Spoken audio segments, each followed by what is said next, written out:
Hello dear student, welcome to the YouTube channel केमथाट education. हम सभी लोग एल्डिहाइड कीटोन कार्बोक्सिलिक एसिड के क्वेश्चंस के बारे में अध्ययन कर रहे थे। आज हम लोग नेक्स्ट क्वेश्चन के बारे में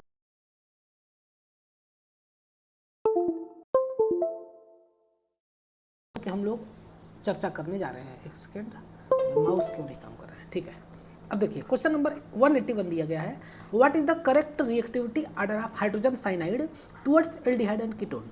हाइड्रोजन साइनाइड के प्रति एल्डिहाइड और कीटोन की क्या रिएक्टिविटी होती है? तो ये बहुत ही प्यारा, बहुत ही अच्छा क्वेश्चन है। इसके बारे में हम लोग यहाँ पर देखते हैं कि ये है आपका एल्डिहाइड, है ना, जिसमें कि एक तरफ हाइड्रोजन और एक तरफ कार्बन लगे हैं और एक कार्बोनिल ग्रुप है, और ये है आपका कीटोन। ठीक है, ये R और यहाँ पर भी R है। और एक दूसरा होता है एल्डिहाइड, जिसमें कि दोनों तरफ क्या लग जाए, हाइड्रोजन लग जाए, जिसको कि हम लोग सिंपल भाषा में मेथेनल या फिर फार्मेल्डिहाइड नाम देते हैं, है ना। इस केस में इसको मेथेनल या फिर फार्मेल्डिहाइड नाम देते हैं। ठीक है, इस केस में अगर हम लोग डिस्कस करें, खूब विस्तार से, खूब अच्छे से डिस्कस करेंगे, तो हमें पता चलेगा कि जो ये आपका HC डबल बॉन्ड O है, मतलब कि हाइड्रोजन साइनाइड है, ये हाइड्रोजन साइनाइड के बीच में H प्लस और Cn माइनस टाइप का बॉन्ड होता है। 100% आयनिक तो नहीं होता है, लेकिन इस प्रकार से होता है। यानी कि ये आपका बिहेव करेगा इलेक्ट्रोफाइल की तरह, और ये आपका बिहेव करेगा न्यूक्लियोफाइल की तरह बिहेव करेगा। कैसे बिहेव करेगा? न्यूक्लियोफाइल की तरह बिहेव करेगा। तब उस केस में अगर हमारे पास है कार्बोनिल ग्रुप और इसके ऊपर अगर हम न्यूक्लियोफाइल का रिएक्शन कराते हैं, Nu माइनस का रिएक्शन कराते हैं, तब ये वाला बॉन्ड यहाँ पर अटैक करेगा। और जब ये वाला बॉन्ड यहाँ पर अटैक करेगा, तब ये वाला पाई इलेक्ट्रॉन यहाँ जाएगा और ये बन जाता है तुम्हारा CO माइनस और H पहले से है, और ये हो जाता है C triple bond N। Again next case में H प्लस आएगा और इस H प्लस के ऊपर O माइनस अटैक करेगा और ये बना लेगा COH, H और C ट्रिपल बॉन्ड N, ये बना लेगा। ठीक है ना, इसको हम लोग कहते हैं न्यूक्लियोफिलिक एडिशन रिएक्शन। सबसे पहले न्यूक्लियोफाइल ऐड हो रहा है, फिर बाद में इलेक्ट्रोफाइल ऐड हो रहा है, तो जो पहले अटैक होता है उसके हिसाब से नाम पड़ता है, तब इसका नाम क्या हो जाता है? Nucleophilic addition reaction. सेम इसी प्रकार से अगर हम लोग देखें, अगर एक या एक से अधिक कार्बन वाले एल्डिहाइड में, तब इस केस में भी अटैक करेगा Cn माइनस सबसे पहले। तो जब Cn माइनस अटैक करता है, उस केस में जो है माइनस चार्ज इसके ऊपर अटैक होगा और ये लप्पा इलेक्ट्रॉन यहाँ चला जाएगा, तब ये बन जाता है RCO माइनस H और यहाँ पर हो जाता है Cn। ठीक है, अब अगले केस में H प्लस है, तब इस H प्लस के ऊपर ये माइनस चार्ज अटैक करता है और ये बन जाता है RCOH, फिर यहाँ पर H और यहाँ पर हो जाता है Cn। ठीक है ना, इस प्रकार से ये होता है। अगले केस में अगर मैं कीटोन ले लेता हूँ, तब क्या होता है? ठीक है ना, अगर मैं यहाँ पर कीटोन ले लेता हूँ, RC डबल बॉन्ड O और R, इसके ऊपर मैं Cn माइनस का रिएक्शन कराता हूँ, तब ये भी ये वाला यहाँ अटैक करेगा, ये वाला बॉन्ड यहाँ जाएगा, तब नेक्स्ट केस में बन जाता है आपका RCO माइनस R और यहाँ पर हो जाता है Cn। ठीक है, अब इसके ऊपर H प्लस अटैक करता है, जब H प्लस अटैक करेगा तब क्या होगा? ये माइनस चार्ज यहाँ पर जाएगा और फिर COH R और यहाँ पर साइनाइड हो जाता है ना। इस केस में अगर आप लोग देखिए तीनों केस में, तब तीनों केस में क्या हो रहा है?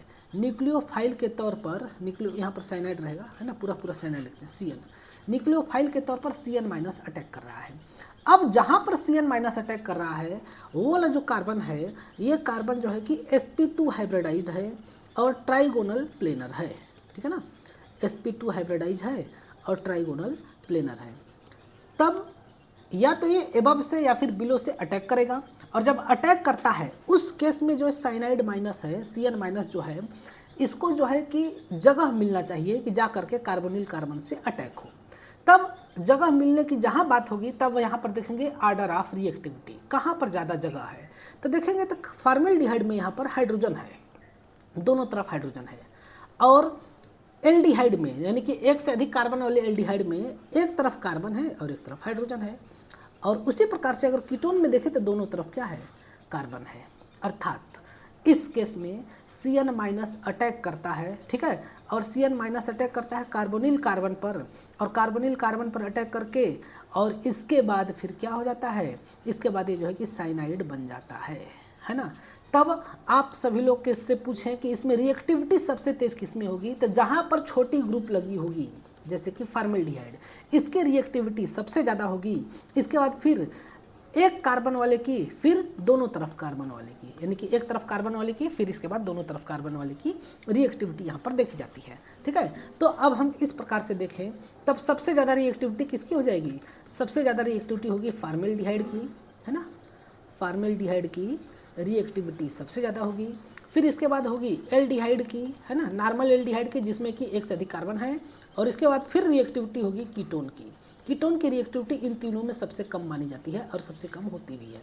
ओके, तब इस केस में कौन सा हो जाएगा, फॉर्मल्डिहाइड की नहीं, कीटोन की सबसे कम, फिर अदर एल्डिहाइड, फिर फॉर्मल्डिहाइड, ये हो जाएगी आपकी रिएक्टिविटी का आर्डर।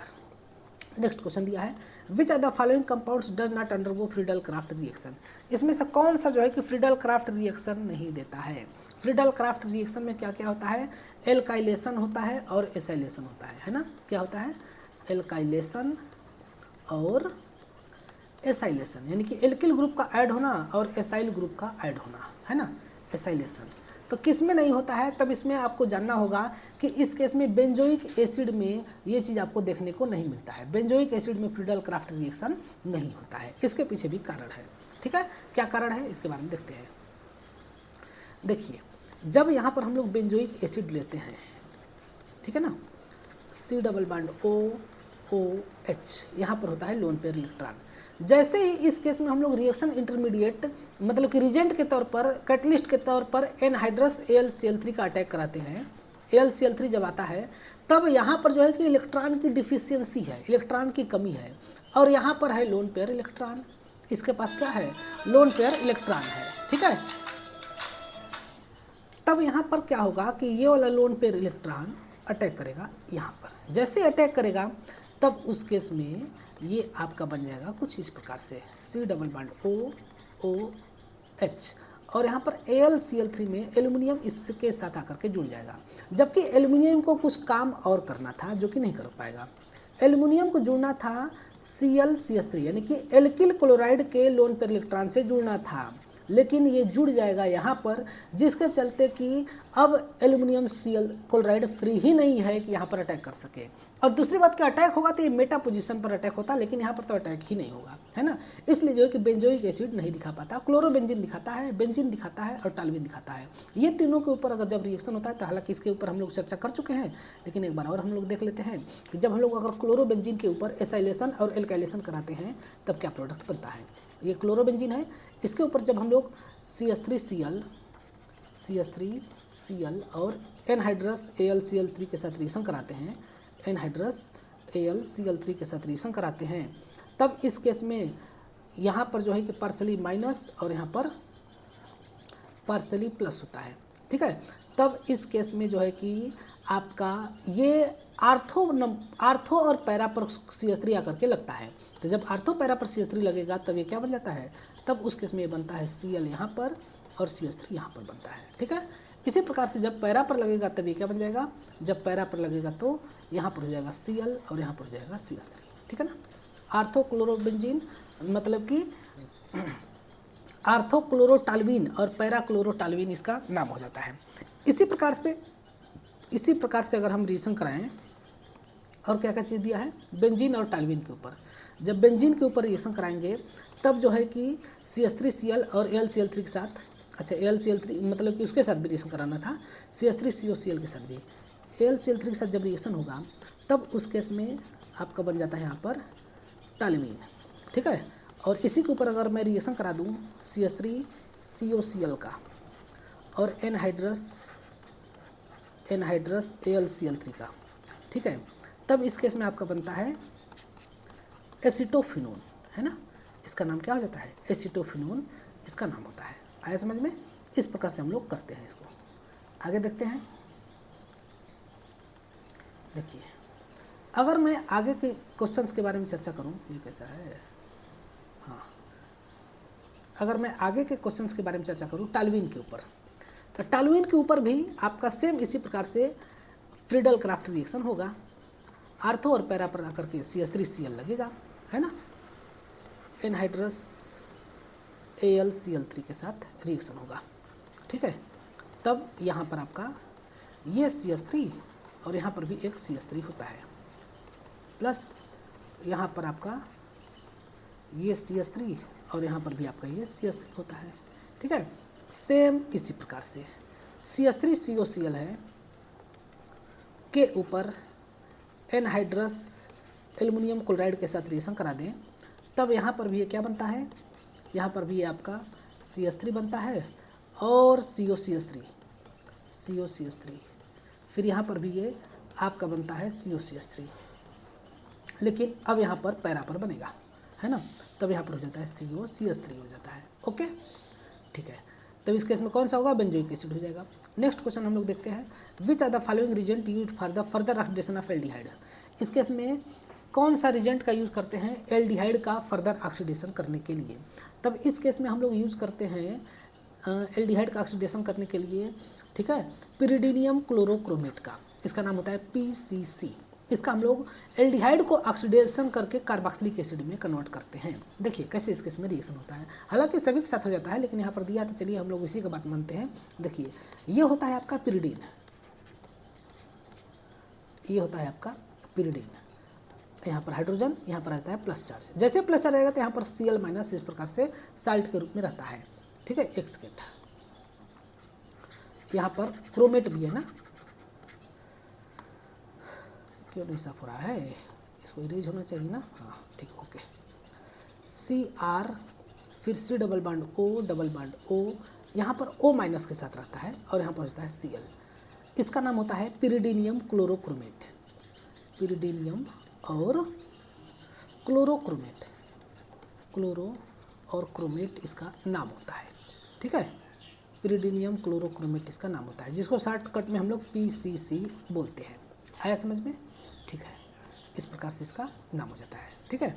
नेक्स्ट क्वेश्चन देखते हैं हम लोग, which among the following groups increase the acidic strength of aromatic carboxylic acid. इसमें से कौन सा ग्रुप है जो कि कार्बोक्सिलिक एसिड का एसिडिक स्ट्रेंथ बढ़ा देता है।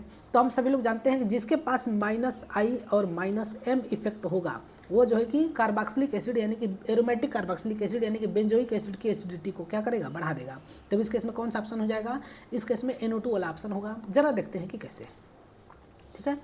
बहुत ही प्यारा क्वेश्चन है, इसके बारे में हम लोग यहाँ पर डिस्कस करते हैं।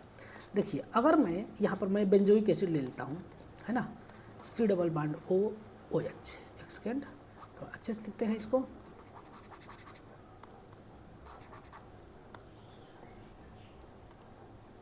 C double bond OOH, C double bond OOH है। अगर मैं इसके ऊपर NO2 को लगा दूँ, है ना, यहाँ पर NO2 को लगा दूँ, तब इस केस में अगर आर्थो और पैरा पर NO2 को लगाता हूँ, है ना, कहाँ पर, आर्थो और पैरा पर, अगर आर्थो और पैरा पर NO2 को मैं लगाऊंगा, उस केस में क्या होता है कि यहाँ पर -I और -M दोनों इफेक्ट काम करते हैं, ठीक है ना, -I और -M इफेक्ट दोनों काम करते हैं। लेकिन इन दोनों के काम करने के बावजूद भी आपका जो आर्थो वाला है ना, इसके अंदर -I इफेक्ट ज़्यादा होते हैं और पैरा वाले में -I इफेक्ट थोड़ा सा कम होते हैं।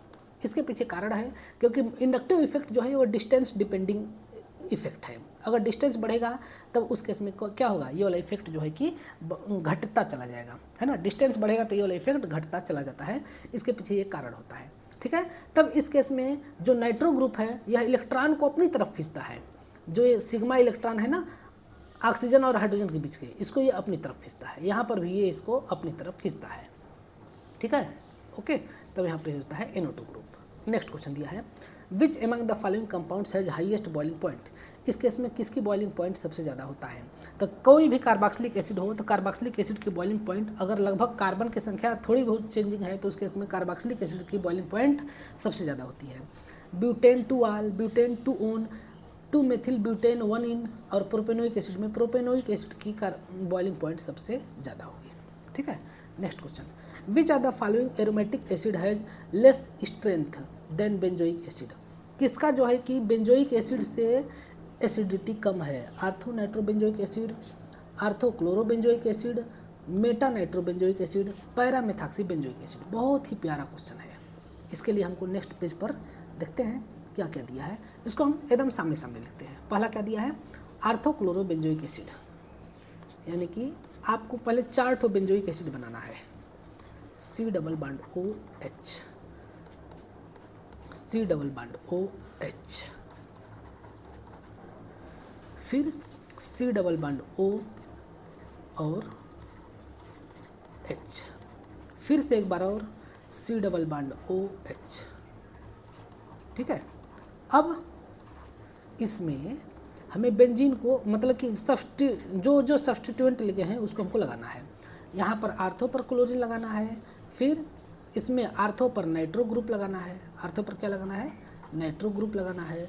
फिर हमें क्या करना है, फिर हमें जो है कि मेटा पर नाइट्रो ग्रुप लगाना है। मेटा पर क्या लगाना है, नाइट्रो ग्रुप लगाना है। ठीक है, एक सेकेंड, नाइट्रो ग्रुप लिखना नहीं है, लगाना है। ठीक है, मेटा पर हमें क्या लगाना है, NO2 ग्रुप।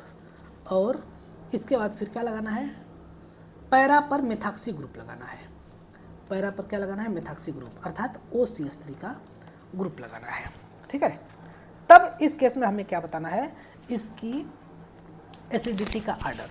तब एसिडिटी बढ़ेगा कब, एसिडिटी बढ़ने का कंडीशन ये है कि इस केस में जो है कि आपका क्या होना चाहिए कि यहाँ पर जो OH का इलेक्ट्रॉन है ना, फिर से मैं इसको कट करके लिखता हूँ, ये वाला, क्यों सभी हाइड्रोजन के इलेक्ट्रॉन को हमें अलग से दिखाना पड़ेगा तभी होगा। क्यों नहीं मिटता है भाई, कभी कभी काम नहीं कर रहा है, लग रहा है कि इसका रिपेयरिंग कराना पड़ेगा, है ना, गाड़ी ठीक से नहीं चल रहा है। OH OH और OH और यहाँ पर भी OH होता है।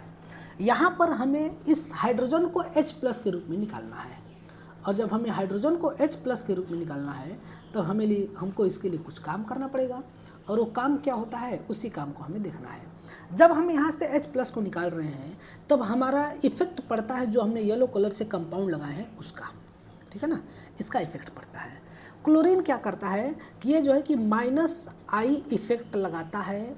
-I इफेक्ट से ये सिग्मा बॉन्डेड इलेक्ट्रॉनों को अपनी तरफ खींचेगा, जिसके चलते कि ये सभी इलेक्ट्रॉन इधर आएंगे तो, लेकिन इसके पास एक और इफेक्ट है, और वो इफेक्ट है आपका +M इफेक्ट है। कौन सा इफेक्ट है, +M इफेक्ट, और ये +M इफेक्ट से इलेक्ट्रॉन को इधर भी देगा।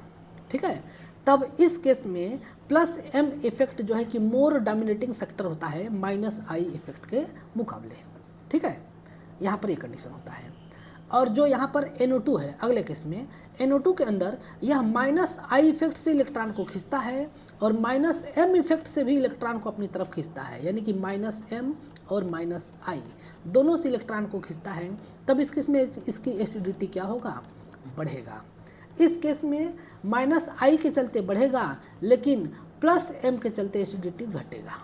ठीक है, अगला देखते हैं। इस केस में क्या है, एरो दिख रहा है ना, हाँ, इस केस में क्या है कि NO2 ग्रुप है, ये जो NO2 ग्रुप है, ये NO2 ग्रुप आपका सिर्फ और सिर्फ -I इफेक्ट लगा पाता है, -M इफेक्ट नहीं लगाता है, क्योंकि जो NO2 ग्रुप इस केस में वो मेटा पोजीशन पर लगा है, और मेटा पोजीशन पर आपका मेजोमेरिक इफेक्ट वर्क नहीं करता है।